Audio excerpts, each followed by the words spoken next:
ان 14 کی زندگیاں یوں متصل ہیں، باہم اس طرح سے ملی ہوئی کہ کسی ایک معصوم کی زندگی کو درمیان سے نکال کے پڑھنا، مطالعہ کرنا ایک مشکل مرحلہ ہے۔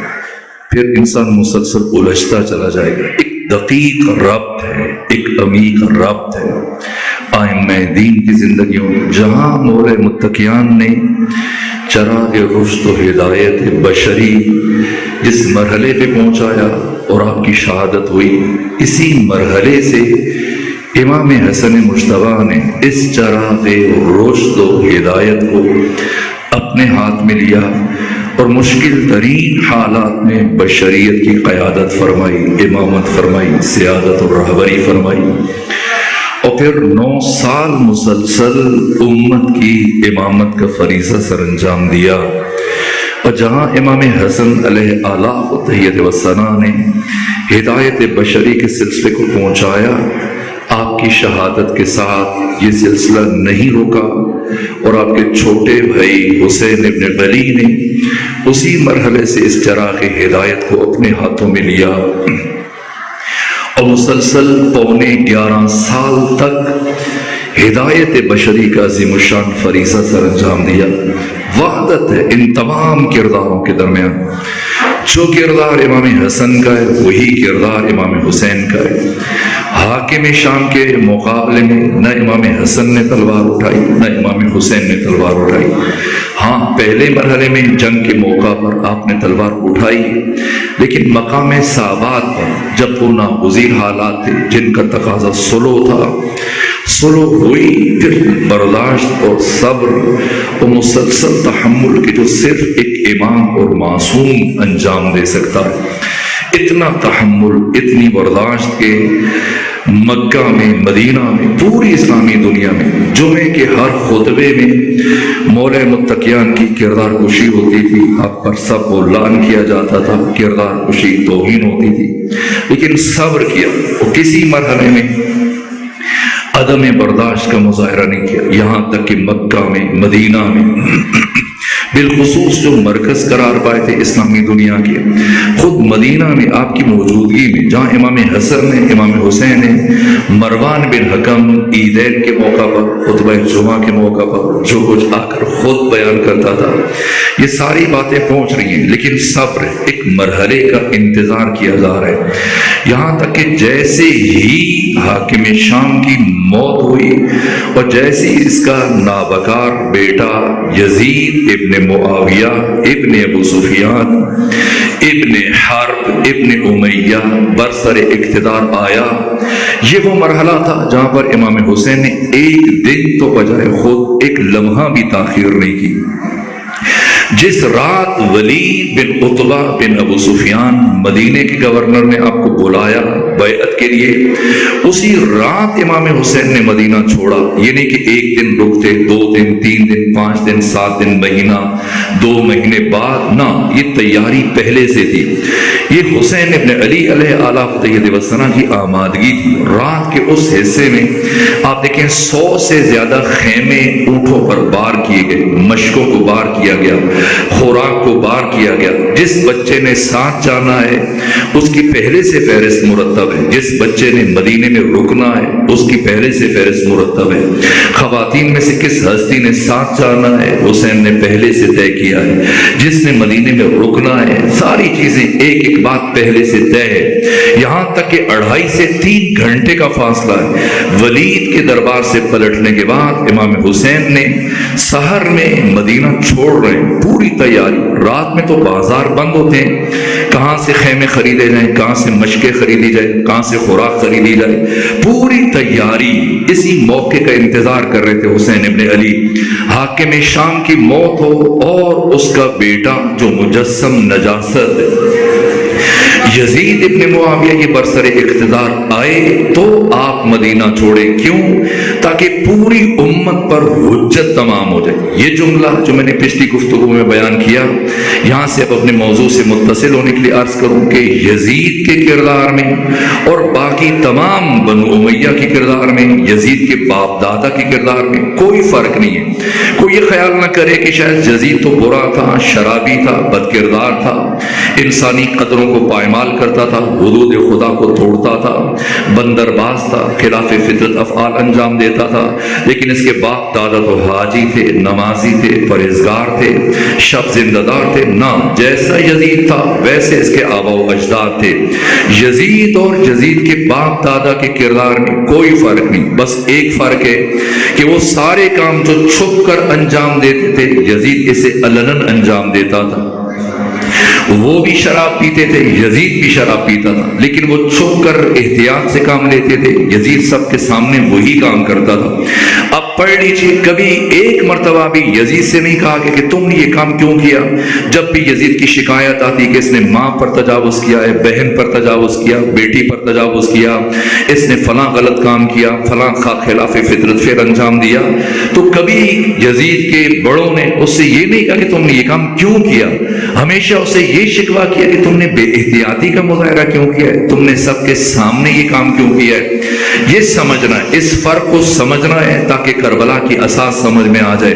حسین ابن علی اسی موقع کا انتظار کر رہے تھے، اس لیے کہ یزید کے باپ دادا وہ ظاہر میں احتیاط کرتے تھے، ظاہر میں سر کے اوپر دستار ہے، کندھوں کے اوپر ردا ہے، ہاتھ میں تسبیح ہے، اور مسلسل قرآن کی آیتیں اور ذکر خدا، لوگوں کو دھوکہ دینے کے لیے ان کے سامنے کبھی حدیث پڑھ دی، کبھی آیت پڑھ دی، لیکن کھل کر بنو امیہ کا کفر اور شرک اور عہد جاہلیت کی تمام رسومات ساری کی ساری جیسی تشت اسبام ہوئیں، یہ ضرب لگانے کا وقت تھا۔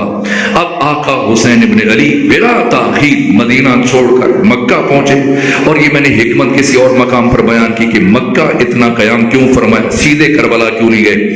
پھر کربلا پہنچنے کے بعد حسین ابن علی نے جو کام کیا ہے، جو انداز اختیار کیا، کسے پہلے بھیجنا ہے کسے بعد میں بھیجنا ہے، سارے اصحاب کو پہلے کیوں رکھا، اولاد عقیل کو پھر اصحاب کے بعد کیوں رکھا ہے، اور اولاد عقیل کے بعد اولاد جعفر کو کیوں رکھا، اور اولاد جعفر طیار کے بعد پھر مولا متقیان کے ساتھ بیٹوں کی یہ ترتیب، اس کی حکمت کیا ہے۔ پھر ابو الفضل عباس کے فرزند کو رکھا گیا، پھر جناب عباس کی قربانی دی گئی، پھر جناب علی اکبر کی قربانی دی گئی، پھر جناب علی اصغر کی قربانی دی گئی، آخر میں اپنی شہادت عظمیٰ۔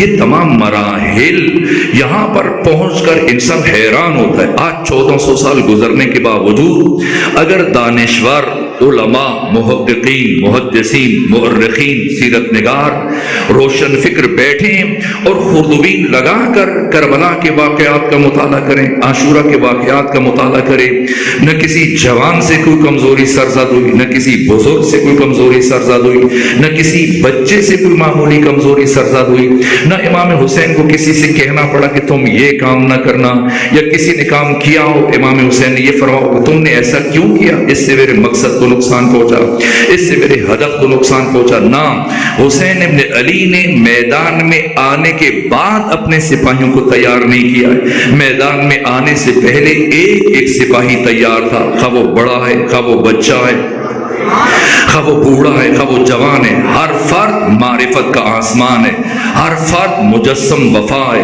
ہر فرد اخلاقی انسانی قدروں کا امین ہے۔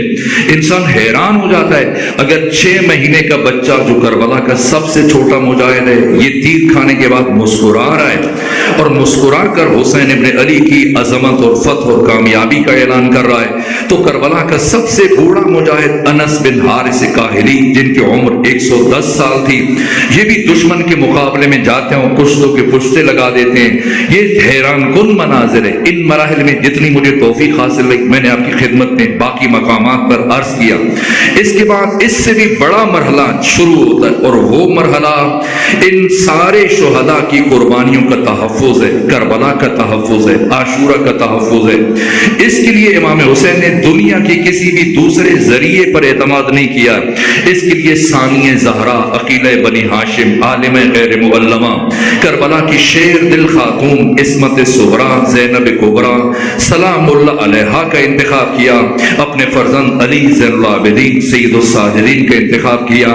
کوفہ میں کل میں نے قریب کے دیہات میں بیان کیا امام سجاد نے کیا کیا، ثانی زہرا نے شہر کوفہ کے دربار پر کس انداز سے خطبہ دیا ہے، اور عبیداللہ ابن یزید کے دربار، عبیداللہ ابن زیاد کے دربار میں جب پہنچے تب کیا گفتگو ہوئی، شام داخل ہونے سے پہلے کیا گفتگو ہوئی، یزید کے دربار میں ثانیہ زہرا کا جو خطبہ ہے کل میں نے دوسرے مقام پر کوٹ راجہ میں مومن کے سامنے بیان کیا، اس کے بعد امام سجاد نے مسجد جامع اموی میں اس طرح سے ہلا کر رکھ دیا کہ 2/3 اکثریت یزید کے پیچھے سے اٹھ کے چلی گئی کہ یہ فاسق ہرگز نماز پڑھانے کی صلاحیت نہیں رکھتا ہے، اور اس کے بعد جو 1/3 افراد یزید کے پیچھے بیٹھے وہ بھی مصلحت کی وجہ سے بے دلی کے ساتھ بیٹھے، اور پورے شام میں ہلچل مچ گئی۔ شام کی خواتین اپنے مردوں کو کوس رہی تھی کہ تم نے کن ہستیوں کو قتل کیا ہے، تم کن ہستیوں کے قتل میں تم نے اپنا کردار ادا کیا۔ یہ کربلا کے اسیروں کا وہ جہاد تھا جو کربلا کے اسیروں کے بعد شام میں جو اسیروں نے جہاد کیا، یہ کربلا کے جہاد سے زیادہ مشکل مرحلہ تھا، 1000 گنا زیادہ مشکل مرحلہ تھا۔ ہر سپاہی نے جس طرح سے میدان کربلا میں وفا کی انتہا کر دی، اسی طرح سے ایک ایک بیوی، ایک ایک بچی، ایک ایک بچہ تاریخ انسانی کے مشکل ترین سفر میں کسی ایک بچے سے بھی معمولی کمزوری کا مظاہرہ نہیں ہوا۔ انسان حیران ہو جاتا ہے، تماچے کھائی ہوئی بچی، وہ بچی جس کے دامن کو آگ لگی ہے، وہ بچی جس کے رخسار پہ تماچے لگے ہیں، وہ بچی جو کئی دن مسلسل پیاسی رہتی ہے۔ کربلا والوں کی پیاس عاشور کے دن ختم ہو گئی، لیکن جناب سکینہ کب تک پیاسی ہیں؟ 2 دن کے بعد کبھی پانی دیا جاتا تھا، اور جیسے ہی جناب سکینہ کی نوبت آتی تھی، چونکہ شمر ابن ذوالجوشن کے دل میں اولاد امام حسین کے لیے سخت کینہ تھا، سخت دشمنی تھی، اس لیے جیسے ہی جناب سکینہ کی نوبت آتی تھی تو یہ مشک میں جو پانی بچ جاتا تھا اسے زمین پر گرا دیتا تھا۔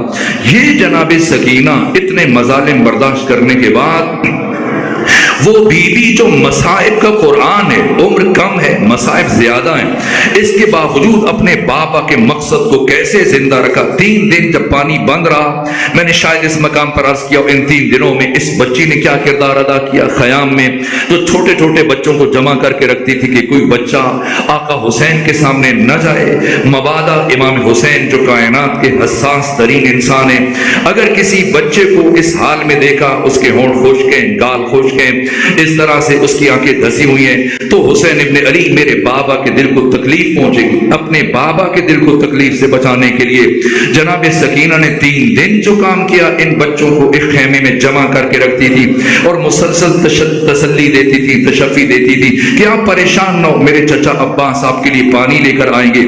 یہ کردار ہے جو روز عاشور کیا، وہ پھر کبھی عرض کروں گا سارے سفر میں، یہاں تک کہ جب کھجوریں پھینکی گئی صدقہ کی اور جناب عاتقہ کے ہاتھ میں تھی، اور وہ چھوٹی بچی تھی، نہیں جانتی تھی، اور جیسی دہن کے قریب لے کر جانے لگی تو ایک مرتبہ جناب سکینہ نے فرمایا، یعنی اس مشکل ترین مرحلے میں یہ اسیر صرف پیاسے نہیں تھے، بھوکے بھی تھے، اس کے باوجود کتنی گہری نگاہ ہے اپنے بابا کے مقصد پر، ہدف پر، کہ جیسی دیکھا عاتقہ کھجور دہن کے قریب لے کے گئی تو فوراً بلا فاصلہ جناب سکینہ نے کہا کہ عاتقہ کھجور کو پھینکے، یہ صدقہ ہے، اللہ نے ہم محمد و آل محمد پر صدقہ کو حرام قرار دیا۔ پھر سارے سفر میں کبھی پانی ملتا تھا، 2 دن 3 دن یہ بچی پیاسی رہتی تھی، اور جو تھوڑا سا پانی ملتا تھا وہ اٹھا کر سید سجاد کے پاس آ جاتی تھی، ان کی کڑیوں پر، یہ امام وقت کی نصرت ہے، امام کی کڑیوں پر ڈالتی تھی کہ آپ کی یہ کڑیاں گرم ہو چکی ہیں، آپ کو زیادہ تکلیف ہوتی ہے۔ یہاں تک کہ شام شہر کے دروازہ پر پہنچنے کے بعد ایک مرتبہ جب صحابی رسول سعد ابن سہل الساعدی آئے، آگے بڑھے، عرض کیا کہ اس مشکل مرحلے میں میں آپ کی کیا مدد کر سکتا ہوں، کسی اور کے سامنے نہیں گئے، بی بی سکینہ کے سامنے۔ سوچا یہ بچی کسی بڑے سے پوچھ کے بتائے گی، لیکن اللہ رے معرفت سکینہ بنت الحسین، کیا شرف ہے، کیا مقام ہے، نہیں کسی بڑے سے نہیں پوچھا۔ جیسے ہی جناب صحابی رسول نے پوچھا، اے بچی کسی بڑے سے پوچھ کے بتائیں میں آپ کے جد کا صحابی اس مشکل مرحلے میں آپ کی کیا مدد کر سکتا ہوں۔ تو فرمایا کہ یہ شخص جس نے نیزہ بردار، جس نے سر حسین ابن علی کو اٹھا رکھا ہے، اگر آپ ہماری کچھ مدد کرنا چاہتے ہیں تو اسے کچھ رقم دیں اور اس سے کہیں یہاں سے آگے آگے چلا جائے۔ حیرت سے صحابی رسول نے پوچھا کہ اس نیزہ بردار کے آگے جانے سے آپ کو کیا فائدہ پہنچے گا؟ تو حسین ابن علی کی بامعرفت بیٹی جناب سکینہ نے کیا جملہ کہا چونکہ یہ میرے بابا حسین ابن علی کا سر ہے اور اہل شام اس سر کو دیکھنے کے لیے یہاں پر بڑی تعداد میں جمع ہو جاتے ہیں، تو ان سب کی نگاہیں مجھ پر، میری ماں پر، میری پھوپھیوں کے سروں پر پڑتی ہیں، ہمارے سروں پر چادر موجود نہیں ہے، اس لیے اگر یہ سر آگے چلا گیا تو ہم نامحرموں کی نگاہوں کے تازیانوں سے بچ جائیں گے۔ یہ جناب سکینہ کی معرفت ہے۔ اور ایک ایک بچی، ایک ایک بچہ، یہاں تک کہ ان شہیدوں نے کربلا کو فتح کیا تھا، ان اسیروں نے کوفہ و شام کو فتح کیا، اور اس کے بعد 34 سال جو امام سجاد نے مدینہ میں گزارے، کسی اور مرحلے میں ان 34 سالوں کے نتائج عرض کروں گا، یہاں تک کہ اب خود سوچئے گا کہ امام سجاد جب واپس مدینہ گئے حالات اتنے خراب تھے کہ اگر ایک لمحے کے لیے کوئی فرد صرف فرزند رسول کے پاس سلام کے لیے رک جاتا اور آپسی احوال پرسی کرتا تو اگلے لمحے گورنر ہاؤس میں اسے بلا کر پیشی ہوتی کہ بتا حسین ابن علی کا بیٹا علی بن حسین تم سے کیا بات کر رہا تھا۔ ان حالات میں آپ مجھے بتائیں پیغام کربلا کو کیسے پہنچایا جائے، پیغام عاشورہ کو کیسے پہنچایا جائے، عزاداری کو باضمیر باشعور نسلوں تک کیسے منتقل کیا جائے۔ لیکن یہ علی زین العابدین ہے، اس لیے مرحوم اقبال نے کہا قوم کیا ہے، قوموں کی امامت کیا ہے، اس کو کیا سمجھے گا بلا 2 رکعت کا امام، امامت کیسے کی جاتی ہے علی زین العابدین نے بتایا۔ ایک مرتبہ جب پہرا ہے، پابندی ہے، چاروں طرف جاسوس پھیلے ہوئے ہیں، امام سے ملاقات کے لیے کسی کو اجازت نہیں، عجیب کام کیا امام سجاد نے، مسلسل غلام خریدنا شروع کیے، اور جو میں نے تاریخ امامت میں پڑھا ہے امام علی سے لے کر بلکہ پیغمبر گرامی اسلام سے لے کر امام حسن عسکری تک ان سب نے مل کر اتنے غلام نہیں خریدے جتنے غلام صرف امام سجاد نے خریدے، اور 1 سال مکمل ہونے سے پہلے اپنے غلاموں کو آزاد کر دیتے تھے، اور کیا انداز اختیار کرتے تھے، جیسے شب قدر میں آزاد کرتے تھے، یہاں تک کہ دیکھیں اگر ایک عام شخص متاثر ہو جائے یہ بڑی بات نہیں ہے، لیکن اگر ایک دانشور، ایک فلسفی، ایک سکولر، ایک پڑھا لکھا شخص کسی سے متاثر ہو پھر پتہ چلتا ہے امام سجاد آپ کی امامت کا معیار کیا ہے۔ میں اس زمانے کی بات کروں، شہید ایڈوارڈو اٹلی کا وہ متمول ترین، ثروت مند ترین، دنیا کے امیر ترین افراد میں سے ایک جناب ایڈوارڈو، فیٹ کمپنی کے مالک، جو آپ کے یہاں ٹریکٹر چلتے ہیں، آپ کے پنجاب میں جو احباب زراعت کرتے ہیں، ایسی 20 کمپنیوں کا اکیلا مالک یہ ایڈوارڈو، جناب ایڈوارڈو یہ اسلام کے اوپر تھیسس لکھ رہے تھے، پی ایچ ڈی کر رہے تھے، تحقیق کر رہے تھے۔ اسی اثناء میں ایران میں اسلامی انقلاب آیا، انہوں نے سوچا چلو میں اسلام کی اس شاخ کو بھی چل کے پڑھوں، شیعہ اسلام کا بھی مطالعہ کروں کہ یہ کیا، ان کی تعبیرات کیا ہیں، ان کی تعلیم منہج کیا ہے، ان کے افکار و نظریات کیا ہیں۔ چنانچہ انہوں نے اٹلی سے ایران کا سفر کیا اور ان کی ملاقات خمینی بت شکن سے ہوئی۔ یہ آدھے گھنٹے کی ملاقات آن دی ریکارڈ ہے، جس کے بعد یہ گئے اور جب دوبارہ ایران واپس آئے تو اسلام قبول کر چکے تھے، مذہب اہل بیت کو قبول کر چکے تھے، مذہب جعفری کو قبول کر چکے تھے، اور ایران کے وزیر خارجہ ڈاکٹر علی اکبر ولایتی نے ملاقات میں ان سے سوال کیا کہ یہودی تو بہت بنیاد پرست ہوتے ہیں، شدت پسند ہوتے ہیں، آبائی عقائد میں بہت سخت ہوتے ہیں، وہ تو اپنے آبائی نظریات اور عقائد اور اپنا مذہب اور دین نہیں چھوڑتے، آپ نے کس طرح سے یہودیت کو چھوڑا، اسلام کو قبول کیا، تشیع کو قبول کیا؟ تو یہ جملہ کہا جناب ایڈوارڈو نے، کہا کہ اس آدھے گھنٹے کی ملاقات کے اختتام پر خمینی بت شکن نے میرے گرد ایک ایسی ٹرائنگل کھینچی، ایسی مثلث کھینچی کہ میں کوشش کے باوجود اس مثلث سے باہر نہ نکل سکا اور مجھے مجبور ہو کر اسلام قبول کرنا پڑا۔ کہا کیسی مثلث؟ کہا مجھے رخصت کرتے ہو؟ کہا ایڈوارڈو اگر سنجیدہ ہو، اگر مخلص ہو، اگر جدی ہو اور واقعاً اسلام کو پڑھنا چاہتے ہو تو پھر یہ 3 کتابیں پڑھو، تمہیں اسلام سمجھ میں آ جائے گا۔ پہلی کتاب قرآن، دوسری کتاب نہج البلاغہ، تیسری کتاب جو خمینی بت شکن نے دی ایڈوارڈو کو یہ صحیفہ سجادیہ ہے۔ قرآن سے متعلق کیا کہا میں نے کسی اور مقام پہ بیان کیا، نہج البلاغہ سے متعلق ایڈوارڈو نے اپنے کیا نظریات بیان کیے، لیکن صحیفہ سجادیہ سے متعلق اس دانشور نے یہ جملہ کہا کہ اس کتاب کو پڑھنے کے بعد مجھے یوں لگا کہ یہ انسان جس کا نام علی زین العابدین ہے، یہ انسان اس کائنات کا سب سے بڑا ماہر نفسیات ہے، اپنے خدا سے یوں باتیں کرتا ہے، اس طرح سے خدا سے ہم کلام ہوتا ہے، یوں خدا سے راز و نیاز کرتا ہے، اور اس طرح سے دعا مانگتا ہے اپنے خدا سے علی زین العابدین، کہ اپنے اللہ کے پاس بھی انکار کا راستہ نہیں چھوڑتا، اپنے خدا کے پاس بھی انکار کا راستہ نہیں چھوڑتا۔ آئیں سنیں دیکھیں امامت کیسے ہوتی ہے، تاکہ پہنچے بارگاہ امام جعفر صادق تک بس یہ ایک جملہ، تاکہ وہ تسلسل فکر برقرار ہو جائے۔ کیا انداز ہے شب قدر میں اپنے تمام غلاموں کو جمع کرتے، کنیزوں کو جمع کرتے، اور جب سب اکٹھے ہو جاتے حضرت ایک بڑا رجسٹر کھولتے، اور کھولنے کے بعد ایک ایک غلام سے، ایک ایک کنیز سے باری باری پوچھتے، بتا فلاں دن فلاں موقع پر تم نے میری حکم عدولی کی تھی یا نہیں کی تھی؟ وہ بھولا ہوا ایک مرتبہ جب امام یاد دلاتے اعتراف کرتا، ہاں مجھ سے غلطی ہوئی تھی۔ دوسرے سے پوچھتے، تم نے مجھ سے یہ بات چھپائی تھی یا نہیں چھپائی تھی؟ وہ بھی اعتراف کرتا۔ تیسرا، چوتھا، پانچواں، چھٹا، دسواں، ایک ایک سے اعتراف لینے کے بعد جب سب سے اعتراف لے چکتے اور سب پریشان ہوتے کہ شاید فرزند رسول ہم سے ناراض ہو جائیں گے، لیکن ایک مرتبہ آپ اس رجسٹر کو بند کرتے اور فرماتے، جاؤ آج کی شب میں نے تم سب کو معاف کیا۔ اس کے بعد دوسرا جملہ ارشاد فرماتے، جاؤ آج کی شب میں نے تم سب کو آزاد کیا۔ اور اگر کوئی رکنے کی خواہش کرتا تو فرماتے، نہ تمہیں جانا پڑے گا تاکہ نئے شاگردوں کو داخل کیا جا سکے۔ یہاں تک کہ جب تمام غلاموں کو رخصت کرتے، اور کس انداز سے رخصت کرتے، اپنے حجرے کے دروازے پر کھڑے ہو جاتے اور درہم و دینار سونے چاندی کے سکوں کی تھیلیاں ایک تشت میں رکھ کر ایک ایک غلام، ایک ایک کنیز کو وہ درہم و دینار کی تھیلی عطا کرتے اور فرماتے، جاؤ اپنی باوقار زندگی کا آغاز کرو، اب زندگی میں دوبارہ کسی اور انسان کی غلامی اختیار نہ کرنا۔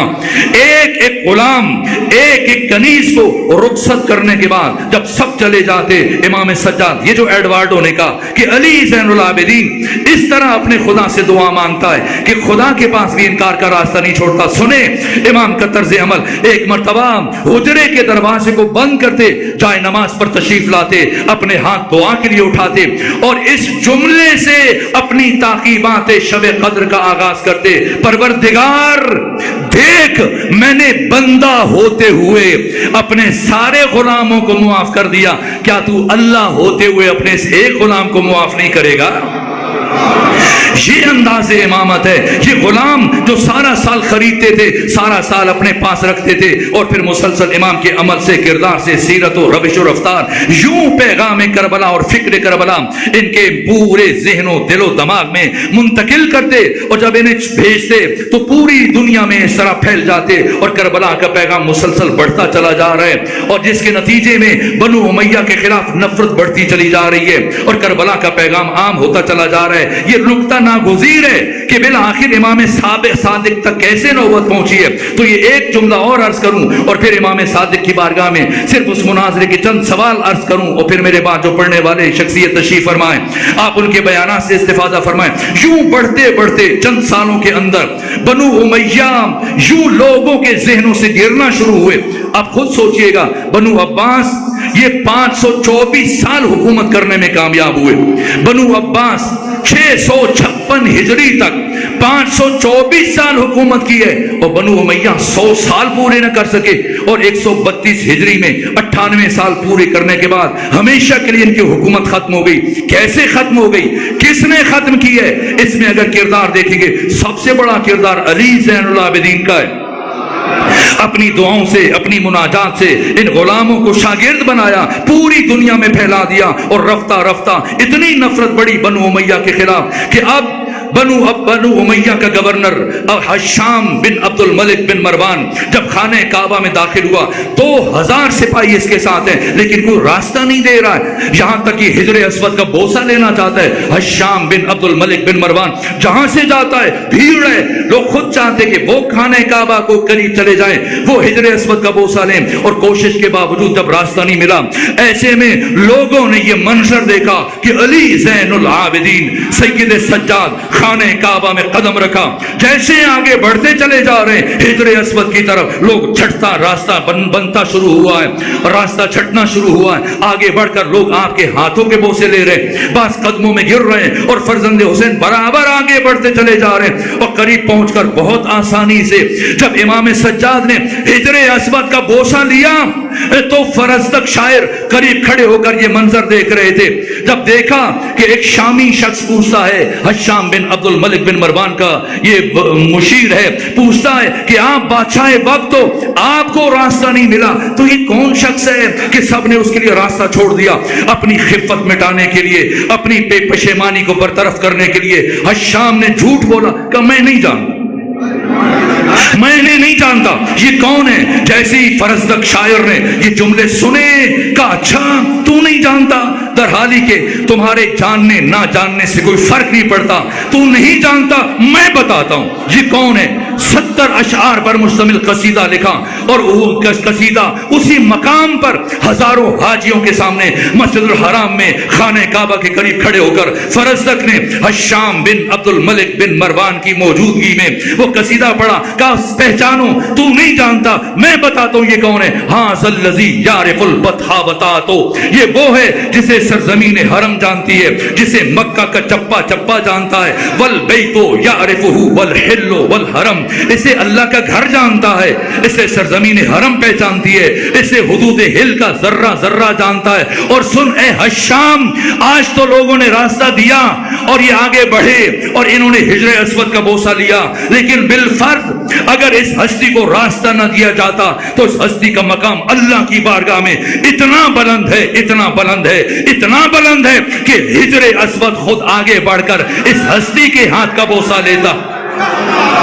اور یہ کائنات کا وہ کریم ہے, یہ کائنات کا وہ سخی ہے. ما قال لا قط الا فی تشہدہ, ساری زندگی کسی سوالی نے اس ہستی کی زبان سے لا کا لفظ نہیں سنا ہے, نہیں کا لفظ نہیں سنا ہے, اور صرف تشہد میں اس ہستی کی زبان سے لا کا لفظ ادا ہوتا ہے. ما قال لا قط الا فی تشہدہ لولا التشہد لکان لاہ نعم, اگر اللہ نے تشہد نہ رکھا ہوتا تو وہاں پر بھی دنیا کبھی لا نہ سنتی, لا کی جگہ نام سنتی. بس یہ علی زین العابدین ہے, یہاں تک کہ اب بنو امیہ کے خلاف نفرت بڑھنا شروع ہوئی.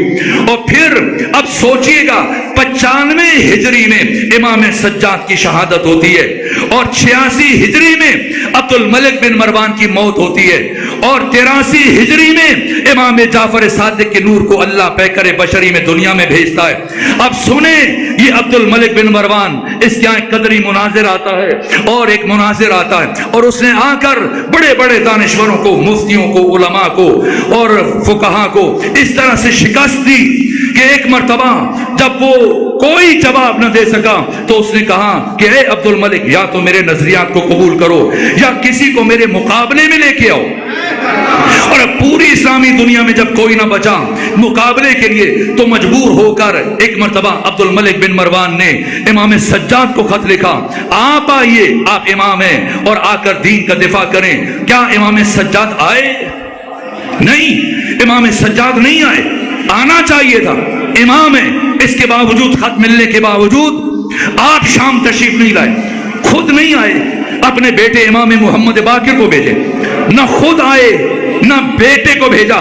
پڑھیے تفسیر نور الثقلین, تفسیر قمی, تفسیر برہان, ان تمام تفاسیر میں لکھا ہے, اور حدیث کی کتابوں اپنے 3 سال کے پوتے امام جعفر صادق کو ایک غلام کے ہمراہ روانہ کیا.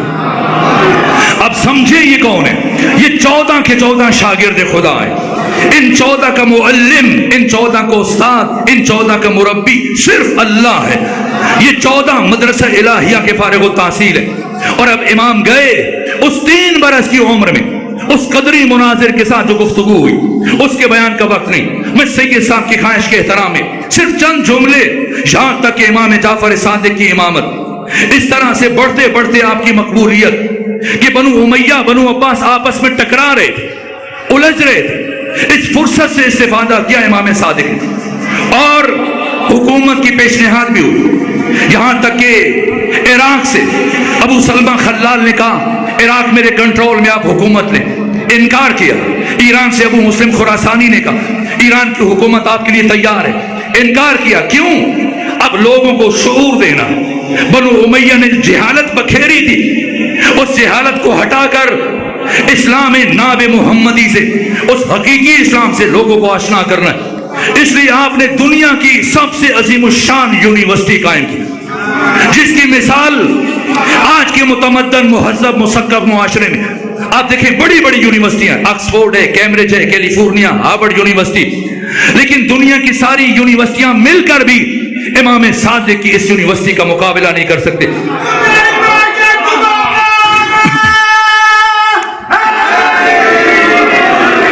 دنیا کی کسی یونیورسٹی میں سارے کے سارے علوم نہیں پڑھائے جاتے۔ تاریخ میں چشم فلک نے پہلی مرتبہ یہ منظر دیکھا، تمام علوم بیک وقت پڑھائے جا رہے ہیں، یہاں تک کہ 4000 شاگرد ہیں، اور کیسی کیسی شخصیتوں کو تیار کیا ہے۔ علوم قرآن میں جناب حمران کو تیار کیا، لغت و ادبیات میں ابان بن تغلب کو تیار کیا، حکمت و فلسفہ میں جناب حشام بن حکم کو تیار کیا، اسی طرح سے عقائد میں مومن تاق کو تیار کیا، اسی طرح سے حدیث میں جناب ابو بصیر کو تیار کیا، فقہ و احکام میں جناب زرارہ کو تیار کیا، علم کیمیا میں کیمسٹری میں جناب جابر بن حیان کو تیار کیا۔ یہ جابر بن حیان جنہیں آج کی دنیا میں بابا کیمیا کہا جاتا ہے، فادر آف کیمسٹری کہا جاتا ہے، یہ امام صادق کے 4000 شاگردوں میں سے ایک شاگرد ہیں، اور انہوں نے اپنی زندگی میں 400 کتابیں تحریر کی، اور اپنی ایک کتاب کے شروع میں یہ تاریخی جملہ لکھا کہ قیامت تک آنے والا کوئی ایک دانشور میرے کسی بھی نظریے کو رد نہیں کر سکتا۔ کیوں؟ اس لیے کہ میں امام جعفر صادق کا شاگرد ہوں۔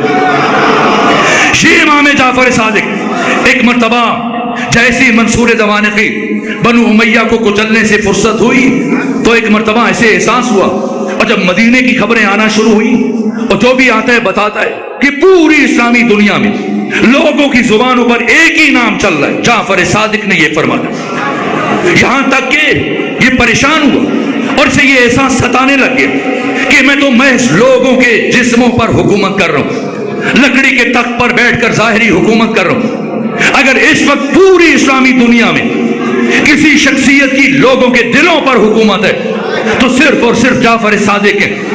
اپنے مشیروں کو اکٹھا کیا، بتاؤ کیا کروں، کیسے جعفر صادق کی مرجعیت کو توڑنے میں کامیاب ہو جاؤں، کیسے مدینے کی مرکزیت کو ختم کرنے میں کامیاب ہو جاؤں۔ مشیروں نے مشورہ دیا کہ تم کسی ایسے عالم، فقیہ، محدث، دانشور کا انتخاب کرو جو تمہارے دربار میں سب کی موجودگی میں جعفر صادق سے کچھ ایسے سوال پوچھے کہ وہ لاجواب ہو جائے اور جواب نہ دے سکے، اور جب جواب نہ دے سکے تمہارے پاس عذر ہوگا، بہانہ ہوگا، تم جعفر صادق کے درس پر پابندی عائد کر سکتے۔ اسے تجویز پسند آئی اور اسے ڈھونڈنا شروع کیا، کوئی عالم ملے، دانشور، کوئی فقیہ، محدث جو ایسے سوال پوچھے امام صادق سے کہ امام صادق لاجواب ہو جائے، تاکہ اسے امام کے درس پر پابندی لگانے کا جواز مل جائے۔ لیکن اب جس سے بھی رابطہ کرتا ہے پوری اسلامی دنیا میں جو بھی عالم ہے، یا تو براہ راست امام جعفر صادق کا شاگرد ہے یا امام کے شاگردوں کا شاگرد ہے، یہاں تک کہ مسلسل تتبع، تفحص، چھان پھٹک کے بعد، تلاش کرنے کے بعد ایک شخص سے ملاقات ہوئی۔ کون؟ اپنے زمانے کی مشہور محدث و فقیہ نعمان بن ثابت، جن کی کنیت ابو حنیفہ ہے، آج دنیا انہیں امام اعظم کہتی ہے۔ یہ نعمان بن ثابت منصور دوانقی نے بلایا، کہ میں نے آپ کا بہت نام سنا ہے، آپ کی بڑی شہرت سنی ہے، آپ کا بہت حافظہ ہے، آپ بہت حاضر جواب ہیں، آپ کے علم کی شہرت سنی ہے، میں چاہتا ہوں کہ آپ میرے دربار میں جعفر صادق سے کچھ ایسے سوال پوچھیں کہ وہ لاجواب ہو جائے، کہ مجھے معاف رکھو، میں خود ان کا شاگرد رہ چکا ہوں، میں ان کے سامنے نہیں آنا چاہتا۔ نے کہا کہ اگر آپ یہ کام کرو میں سرکاری سطح پر تمہاری امامت کا اعلان کروں، تمہیں امام اعظم کا خطاب دوں اور اتنا عطا کروں گا تمہاری نسلوں کے لیے کافی ہو جائے گا۔ مسلسل تخویف اور تحریض کے نتیجے میں بالآخر قائل کرنے میں کامیاب ہوا۔ تو جناب نعمان بن ثابت نے مجھے کچھ وقت دو تاکہ میں سوال تیار کر سکوں، کہ جتنا چاہے وقت لو۔ یہاں تک کہ 4 مہینے مسلسل غور و فکر کے بعد جناب نعمان بن ثابت ابو حنیفہ نے منصور دوانقی کو بتایا، اب وہ سوال تیار ہو چکے، میں نے 40 سوال تیار کیے اور مجھے یقین ہے کہ جعفر صادق ان سوالوں کا جواب نہیں دے پائیں گے، اب آپ انہیں بلائیے۔ ایک مرتبہ امام کو مدینے سے بغداد بلایا گیا، اب حاضرین 900 کرسیاں علماء کے لیے، مفتیوں کے لیے، محدثین کے لیے، دانشوروں کے لیے بچھائی گئی۔ بنو عباس کے سردار، تمام گورنر، مشیر، خواص سب کے سب بیٹھے، بنو عباس کے جرنیل بیٹھے، وسط میں منصور دوانکی کی کرسی، دائیں طرف امام صادق کے لیے مسند بچھائی گئی، بائیں طرف ابو حنیفہ نعمان بن ثابت کے لیے مسند بچھائی گئی، اور اس لفظ سے، اس جملے سے منصور دوانکی نے گفتگو کا آغاز کیا: اے امام جعفر صادق، یہ ہمارے ملک کے بہت بڑے فقیہ ہیں، مفتی ہیں، مجتہد ہیں، عالم اور محدث ہیں، ان کے کچھ سوالات ہیں، اور ہم یہ چاہتے ہیں کہ یہ سارے سوالات ہماری موجودگی میں ہم سب کے سامنے پوچھے جائیں تاکہ ہمارے علم میں بھی اضافہ ہو جائے۔ تو ہم چاہتے ہیں آپ ان سوالوں کے جواب دیں۔ امام صادق 2 سال برابر ابو حنیفہ کو پڑھا چکے، اور مسلسل 2 سال ابو حنیفہ امام صادق کے درس میں شرکت کر چکے، اور یہ جملہ ہے ابو حنیفہ نعمان بن ثابت کا، کہا کہ لولا السنتان لہلک النعمان، کہ اگر جعفر صادق کی شاگردی میں مجھے 2 سال عطا نہ ہوئے ہوتے میں ہلاک ہو چکا ہوتا۔ خود سوچئے گا اور وزن کیجئے گا، جس جعفر صادق کی شاگردی میں صرف 2 سال سیکھنے والا طالب علم باقی امت کے لیے امام اعظم بن جائے، اس امام کی اپنی امامت کا معیار کیا ہوگا؟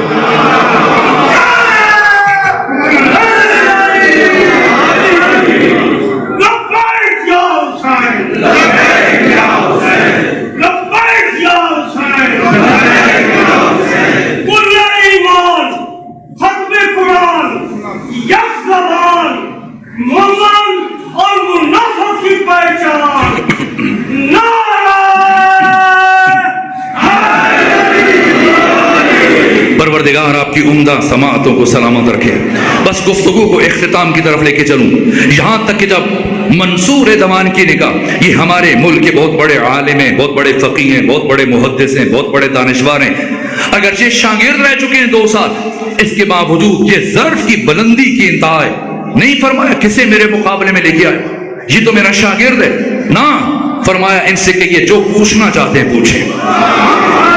لیکن ملا کی دوڑ مسجد تک، جیسی امام نے کہا جو پوچھنا چاہتے پوچھیں، تو ایک مرتبہ سوالات کا سلسلہ شروع کیا، اور فقہی سوالات شروع ہوئے۔ پہلا سوال یہ پوچھا کہ اے امام جعفر صادق، بتائیں مردار میں اور ذبیحہ میں کیا فرق ہے؟ کیوں ایک کا گوشت حلال ہے، دوسرے کا گوشت حرام ہے؟ امام نے فرمایا خون کا فرق ہے، ایک کا خون اس کے جسم سے نکل جاتا ہے تو وہ حلال ہے، دوسرے کا خون اس کے جسم میں رہ جاتا ہے اس لیے اس کا گوشت حرام ہے۔ کہا اچھا تو اللہ نے خون کو کیوں حرام قرار دیا؟ اگر اللہ خون کو حلال قرار دے دیتا تو مردار کا گوشت ضائع نہ ہوتا، تو کم سے کم ایسے مفلوق الحال، مفلس تو ہی دامن، غریب تنگ دست افراد جو سال کے بقیہ دنوں میں اپنے بچوں کو گوشت نہیں کھلا سکتے، اسی مردار کا گوشت کھلا کے ان کا پیٹ بھر دیتے، تو اللہ نے مردار کا گوشت کیوں حرام کرا دیا؟ خون کی وجہ سے۔ امام نے فرمایا خون کی وجہ سے۔ تو کہا اللہ نے خون کو کیوں حرام کرا دیا؟ فرمایا اس لیے کہ اللہ اپنے بندوں سے بہت محبت کرتا ہے۔ کہا خون کی حرمت کا خدا کی محبت سے کیا تعلق ہے؟ فرمایا اس لیے کہ خون کا استعمال اپنے اندر 3 نقصان رکھتا ہے، اور اللہ نہیں چاہتا کہ اس کے بندوں کو یہ نقصان لاحق ہو جائے۔ کہ کون سے نقصان ہے خون میں کہ اگر کوئی مردار کھائے تو اسے یہ نقصان ہو جائیں گے؟ فرمایا 3 نقصان۔ ایک قسی القلب ہو جائے گا اگر کوئی خون پینا شروع ہو جائے، یا ذبیحہ کا گوشت چھوڑ کر مردار کا گوشت کھائے جس کو ذبح نہیں کیا گیا اور خون اس کے جسم میں رہ گیا، ایسا گوشت کھانے سے پہلا نقصان قسی القلب ہو جائے گا، سنگ دل ہو جائے گا، پتھر دل بن جائے گا، درندہ بن جائے گا، انسانیت کے دائرے سے نکل جائے گا۔ دوسرا نقصان، اسے کوڑ اور جزام کی بیماری لاحق ہو۔ تیسرا نقصان، اس کے جسم سے ایسی بدبو اٹھے گی، تعفن اٹھے گا، دوسروں کے لیے ناقابل برداشت ہو جائے گا۔ کہ اچھا اتنا ضرر ہے مردار کی گوشت میں اور خون کے اندر اتنا نقصان ہے اگر کوئی استعمال کرے؟ فرمایا کہ اگر اتنا نقصان ہے خون میں تو ہمیں کیسے پتا چلے کہ جو گوشت ہم بازار سے خرید کر گھر لائے ہیں یہ گوشت مردار کا ہے یا ذبیحہ کا ہے؟ ہو سکتا ہے قصاب نے خیانت کی ہو اور وہ مردار کا گوشت کاٹ کے بیچ دے، تو ہمیں کیسے پتا چلے؟ فرمایا اگر تمہیں شک ہو کہ یہ گوشت مردار کا ہے یا ذبیحہ کا ہے تو گوشت گھر میں لانے کے بعد اسے آگ پر رکھو، اگر پھیلنا شروع ہو جائے تو مردار ہے، اگر سکڑنا شروع ہو جائے تو ذبیحہ ہے۔ کہا اچھا اگر ذبیحہ کی اتنی اہمیت ہے تو مچھلی کا ذبیحہ کیا ہے؟ اسے تو ذبح نہیں کیا جاتا۔ فرمایا مچھلی پانی کے اندر مرے تو مردار ہے، پانی سے باہر مرے تو ذبیحہ ہے۔ کیا فرق پڑتا ہے پانی کے اندر مرے یا پانی سے باہر مرے؟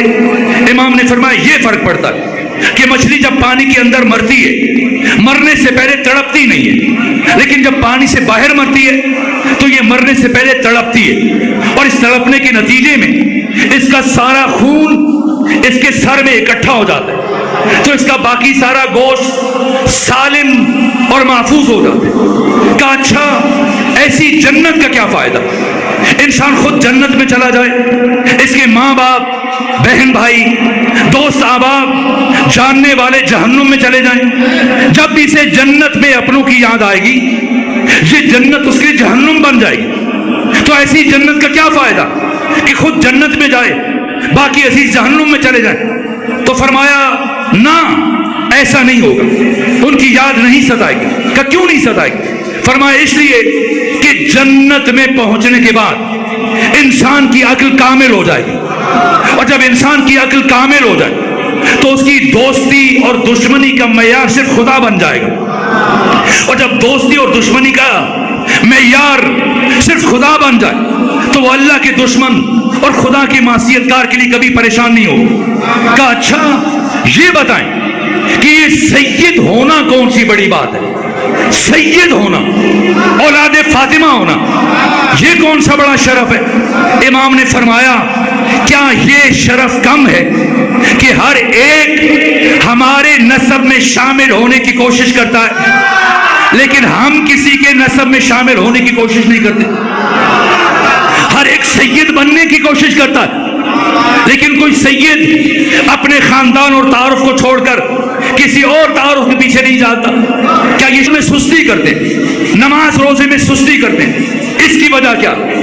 امام نے فرمایا کہ ابلیس نے ہمارے شیعوں کو عقیدے میں گمراہ کرنے کی کوشش کی تو ناکام ہوا، پھر اس نے سارا زور ان کے عمل پر صرف کیا جس کی وجہ سے عمل میں ان سے کوتاہی ہو جاتی، سستی ہو جاتی، لیکن ہمارے دشمنوں کو اور مخالفین کو عقیدے میں گمراہ کرنے کے بعد ان کے حال پہ چھوڑ دیا کہ عمل میں لگے رہو، یہ کون سا تمہیں کوئی فائدہ پہنچا دے۔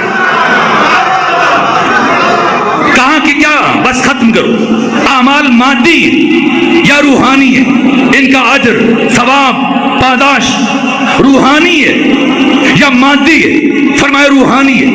کہ اجر و پاداش و ثواب روحانی ہے تو اللہ نے قرآن میں کیوں فرمایا کہ قیامت کے دن اعمال کو تولا جائے گا؟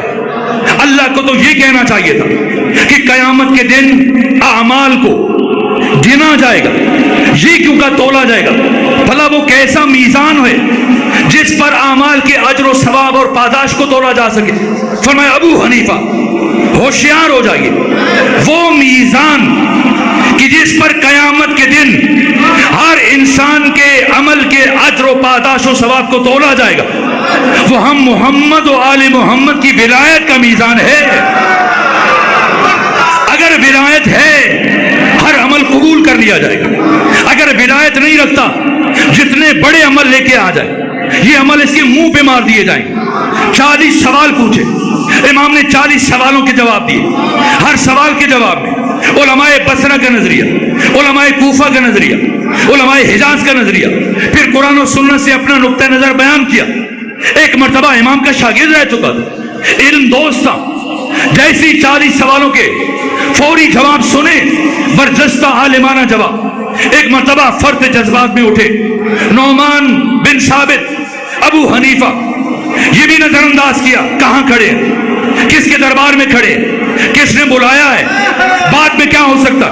ایک مرتبہ ابو حنیفہ اٹھے، کھڑے ہوئے، اور یہ تاریخی جملہ کا جسے اہل سنت محدثین نے اپنی اپنی کتابوں میں تحریر کیا، کہا اے امام جعفر صادق، آج ابو حنیفہ نعمان بن ثابت منصور دوانکی کے دربار میں کھڑے ہو کر یہ اعلان کر کے جا رہے ہیں کہ چشم فلک نے، آسمان کی آنکھ نے اس ساری کائنات میں جعفر صادق سے بڑا عالم نہیں دیکھا۔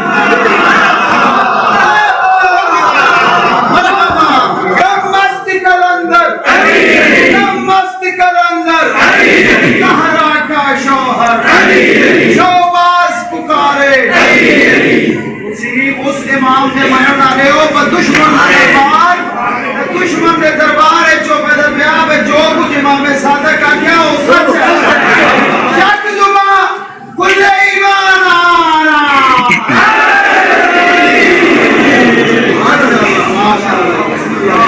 امام کے باقی سوالات کبھی دوبارہ حاضر ہونے کا موقع ملا تو عرض کروں گا، اور پھر 40 سوال 2 سال گزرنے کے بعد جو خود امام نے پوچھے ابو حنیفہ سے، جب وہ 2 سال کے بعد امام کے گھر آئے، وہ بھی عرض کروں گا، اگلے سال زندہ رہے ہو توفیق ہوئی، وہ سب کیا عرض کروں، 2 جملے عرض کروں، آپ تفصیلی مسائل سن لیجئے گا تاکہ مجلس مکمل ہو جائے۔ آپ کے صحابی ہو، کیا کیا امام صادق نے؟ 4000 شاگردوں کی تربیت فرمائی۔ وہاں پر یہ جتنی بھی زیارات ہیں، آپ کربلا جاتے ہیں، آپ نجف جاتے ہیں، کاظمین جاتے ہیں، آپ جہاں جاتے ہیں، یہ جو دعائیں ہیں، زیارات کی کتابیں، اکثر زیارتیں امام صادق نے خود املا کروائی ہیں اپنے شاگردوں سے، اصحاب سے۔ باقاعدگی سے کوفہ تشریف لایا کرتے تھے، کربلا تشریف لاتے تھے، آداب زیارت ایک ایک مرحلہ، یہاں تک فرمایا کہ حج پر جانے سے پہلے کربلا جایا کرو تاکہ تمہیں حج سمجھ میں آ جائے۔ اور ایک ایک جزیات جس طرح سے بیان کی، وہ خود کربلا جاتے تھے، خود مجلس حسین عزائے حسین برپا کرتے تھے، خود مرثیہ خان سے کہتے تھے کہ اب یہ مرثیہ بیان کرو۔ لیکن بس ایک جملہ عرض کروں تکمیل مجلس کی۔ ایک مرتبہ ابو بصیر نے عرض کیا کس کس طرح سے امام صادق نے حقائق کو پہنچایا ہے، کربلا کو عام کیا۔ یا ابو بصیر نے عرض کیا فرزند رسول یہ بتائیے ایک باپ کے لیے اپنی زندگی میں سب سے زیادہ خوبصورت لمحہ کون سا ہوتا ہے؟ امام نے فرمایا جب اس کا بیٹا جوان ہو جائے، اور اتنا جوان ہو جائے کہ بیٹے کا قد باپ کے قد کے برابر ہو جائے۔ یہ باپ کی زندگی میں سب سے خوبصورت لمحہ ہوتا ہے۔ اب ابو وزیر نے عرض کیا فرزند رسول یہ بتائیں ایک باپ کے لیے اپنی زندگی میں سب سے زیادہ مشکل مرحلہ کون سا ہوتا ہے؟ امام نے فرمایا ابو وزیر جب اس باپ کو اپنے اسی بیٹے کی لاش اٹھانا پڑ جائے۔ یہ فرمایا اور رخ کیا کربلا کی طرف اور فرمایا ہائے دادا حسین۔ میرے عزیزوں 2 ہستیوں کا وداع بہت مشکل، ایک خود آقا حسین کا، دوسری شخصیت جن کا وداع میں نے پڑھا بہت مشکل ہے، حضرت علی اکبر۔ حمید ابن مسلم روایت کرتا ہے جب علی اکبر کی رخصت کا وقت آیا تو میں نے دور سے مشاہدہ کر رہا، بار بار خیمے کا پردہ کبھی اٹھتا ہے کبھی گرتا ہے، بڑی مشکلوں سے خیام سے آئے۔ جب خیام سے باہر تشریف لائے اپنے بابا سے کیسے رخصت ہوئے؟ امام حسین نے روز عاشور کسی شہید کے لیے وہ جملہ استعمال نہیں کیا جو جملہ علی اکبر کے لیے کہا. جب روانہ کیا فرمایا یا بنیا مہلن مہلا، بیٹا علی اکبر ذرا آہستہ آہستہ چلنا. اور بیٹا علی اکبر جاتے ہوئے مڑ مڑ کر میری طرف دیکھتے ہوئے جانا. سنیں گے میرے عزیزوں، جب علی اکبر کی سواری چلی، سید مہدی بحر العلوم جیسے عالم نے یہ جملہ لکھا کہ حسین علی اکبر کی سواری کے پیچھے اس طرح چل رہے تھے جس طرح 2 سال کا بچہ چلتا ہے جو ابھی چلنا سیکھ رہا ہے. یہاں تک کہ علی اکبر کی سواری چلی اور چند قدم طے کرنے کے بعد جناب علی اکبر نے ایک آواز سنی، مڑ کر دیکھا، عجیب قیامت کا منظر تھا. حسین اوندھے منہ کربلا کی زمین پر گر، جلدی سے گھوڑے سے نیچے آئے اور بابا کو اٹھایا. کہا بابا آپ تو مجھے رخصت کر چکے تھے، پھر یہ حال کیوں ہے؟ کیا جواب دیا؟ یہ نہیں فرمایا اے کاش آپ کا کوئی جوان بیٹا ہوتا. نہ، جوان بیٹا ہونا اور ہے، علی اکبر جیسا بیٹا ہونا ہو. اس لیے فرمایا اے علی اکبر کاش آپ کا آپ کے جیسا بیٹا ہو. اب دوبارہ سے علی اکبر کو روانہ کیا اور مورخ کے قلم میں اتنا دم نہیں تھا کہ وہ علی اکبر کا تعارف پیش کر سکے. اس لیے جب علی اکبر کو روانہ کیا، حسین نے خود تعارف کروایا کہ اب کون جا رہا ہے میدان کی طرف. اپنی داڑھی کو بائیں ہاتھ سے پکڑا، دایاں ہاتھ آسمان کی طرف اٹھایا اور اللہ کو گواہ بنایا. کوئی انسان اس لائق نہیں تھا کہ حسین اسے گواہ کرا دے. کہا اللہم اشہد علی ہؤلاء القوم، پروردگار تو گواہ رہنا، قد برز الیہم غلام، اس جوان کو میدان جنگ کی طرف روانہ کر رہا ہوں جو پوری کائنات میں اشبہ الناس برسول اللہ، تیرے رسول کی سب سے بڑی شبیہ، صرف دیکھنے میں، صرف چہرے میں نہ، خلقن و خلقن و منطقا، جو بولنے میں بھی تیرے رسول جیسا ہے، جو دیکھنے میں بھی تیرے رسول جیسا ہے، جس کا باطن بھی تیرے رسول جیسا ہے. بس علی اکبر گئے. کیا مراحل ہیں، کبھی عرض کروں گا بہت تفصیل سے جناب علی اکبر کا جہاد. لیکن اب میرے بعد پڑھنے والے تشریف فرمائیں. ایک جملہ تاکہ مجلس مکمل ہو جائے. وہ مرحلہ لڑتے لڑتے ایک مرتبہ سنان ابن انس نے جناب علی اکبر سے یہ جملہ کہا، آپ تو داد شجاعت دے رہے، آپ نے تو اپنے دادا علی کی شجاعت کی یاد تازہ کر دی، لیکن ایک مرتبہ مڑ کر خیموں کی طرف تو دیکھی، کسی نے آپ کے خیام میں آگ لگا دی. یہ کہنا تھا. جناب علی اکبر نے مڑ کر خیام کی طرف دیکھا. بس میرے عزیزو، یہ وہ لمحہ تھا جب سنان ابن انس نے وہ نیزہ جو 12 فٹ تک طولانی تھا، جس کا دستہ اس نے جناب علی اکبر کے سینے میں پیوست کیا اور پیوست کرنے کے بعد اس کے دستے کو گھمانا شروع کیا اور پھر اس کا دستہ ٹوٹا، انی سینے میں رہ گئے، جس کے بعد اب علی اکبر خود کو زینے فرس پر سنبھال نہیں پائے اور ایک شقی نے آگے بڑھ کر آپ کی پشت سے ایسا لوہے کا گرز آپ کے سر اقدس پر مارا، جس کے بعد علی اکبر خود کو زینے فرس پر سنبھال نہیں سکے. لیکن اس کے باوجود اتنے خوددار تھے جناب علی اکبر کہ خود کو گھوڑے سے گرنے نہیں دیا، اپنی باہیں گھوڑے کی گردن میں ڈال دی اور آپ کے سر کا خون ایک مرتبہ گھوڑے کی آنکھوں میں جانا شروع ہوا. جب اسے کچھ دکھائی نہیں دے رہا تھا، خیام کی طرف پلٹنے کے بجائے یہ دشمن کے لشکر کی طرف چل پڑا. سید ابن طاؤس نے اپنے مقتل اللحوف میں لکھا، پھر کیا ہوا، جہاں جہاں سے علی اکبر کی سواری گزر رہی تھی، جس جس کے ہاتھ میں جو ہتھیار تھا، فَقَتَّلُوهُ إِرْبًا إِرْبًا، علی اکبر کے جسم کے ٹکڑے کٹ کٹ کے کربلا کی زمین پر گر رہے تھے. بس ایک مرتبہ آواز دی، بابا جان اپنے بیٹے علی اکبر کا آخری سلام قبول کیجیے۔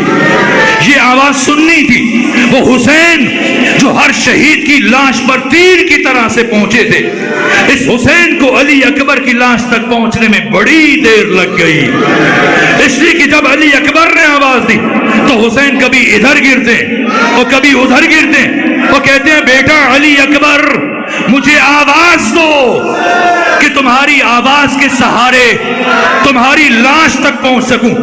بڑی مشکلوں سے حسین پہنچے۔ اللہ نہ کرے کوئی باپ اپنے بیٹے کا وہ حال دیکھے جو حسین نے علی اکبر کی حالت دیکھی، ایڑیاں رگڑ رہے، ایک ہاتھ سینے پر۔ پوچھا بیٹا علی اکبر کیا ہوا؟ کہا بابا آپ برداشت نہیں کر پائیں گے۔ کہا بیٹا میں جاننا چاہتا ہوں۔ کہا بابا سنان ابن انس نے نیزہ مارا جس کی انی میرے سینے میں رہ گئی۔ بابا بڑی تکلیف ہو رہی ہے، مجھے سانس لینے میں بڑی دقت پیش آ رہی ہے، بابا اگر زحمت نہ ہو اس نیزے کی انی کو نکال دیجیے۔ ایک مرتبہ حسین ابن علی نے اپنا زانو خاک کربلا پر رکھا، ایک ہاتھ سینے کی طرف بڑھایا، دوسرے ہاتھ سے جیسی نیزے کی انی کو کھینچا، صرف نیزے کی انی باہر نہیں آئی، علی اکبر کا کلیجہ بھی ساتھ آیا۔ اب علی اکبر کے جسم میں جان نہیں ہے اور اب حسین کوشش کر رہے ہیں کسی طرح علی اکبر کی لاش کو اٹھائیں، لیکن 72 کی لاشیں اٹھانے والے حسین، علی اکبر کی لاش نہیں اٹھائی جا رہی۔ اور جب ثانیہ زہرا نے یہ منظر دیکھا میرے بھائی حسین سے علی اکبر کی لاش نہیں اٹھائی جائے گی، ایک مرتبہ بنو ہاشم کے بچوں کو جمع کیا، جاؤ امام وقت کی نصرت کرو۔ یہ چھوٹے چھوٹے بچے واہ علیہ واہ محمدہ واہ حسینہ کہتے ہوئے میدان کی طرف دوڑے، سب نے مل کر علی اکبر کی لاش کو اٹھایا۔ حسین علی اکبر کی لاش کے پیچھے پیچھے، حالت کیا ہے، امامہ گلے میں، حسین دونوں ہاتھوں سے ماتم کر رہے ہیں اور یہ نوحہ پڑھ رہے ہیں، یا بنیہ علی دنیا بعدک العفا، بیٹا علی اکبر تیرے بعد اس زندگانی دنیا پر خاک ہو۔ بس آخری جملہ، یہ تو حسین کی حالت ہے، یہ تو حسین کی حالت ہے۔ ماں کا حال کیا ہے؟ جیسے ہی علی اکبر کا لاشا پہنچا، خیام میں ایک کوہرام مچ گیا، ساری بیویاں شبیہ رسول اللہ کے جنازے کی گرد اکٹھی ہوئی اور کچھ دیر کے بعد ثانیہ زہرا نے سر اٹھایا، فرمایا مجھے ام لیلہ نظر نہیں آ رہی، مجھے ام لیلہ نظر نہیں آ رہی، مجھے شہید کی ماں نظر نہیں آ رہی۔ فضا شاید ابھی تک لیلہ کو خبر نہیں ہوئی، علی اکبر کی لاش آ چکی ہے، جائیں تاکہ ام لیلہ کو بتائیں ان کے بیٹے علی اکبر کی لاش آ چکی ہے۔ اور وہ سنیے گا، ایک مرتبہ فضا جب پہنچی اس خیمے میں جہاں ام لیلہ کا قیام تھا تو کیا دیکھا؟ بی بی خیمے کے اندر دوڑ رہی ہے، کبھی دائیں گرتی ہے کبھی بائیں گر جاتی۔ فضا نے پوچھا بی بی کیا ہوا ہے، کیوں دوڑ رہی ہے، کیوں بار بار گر رہی ہے؟ کہا فضا اچھا ہوا تو آ گئی، میں نے سنا ہے میرے علی اکبر کی لاش آئی ہے۔ ارے فضا مجھے کچھ دکھائی نہیں دے رہا، میری انگلی پکڑ کر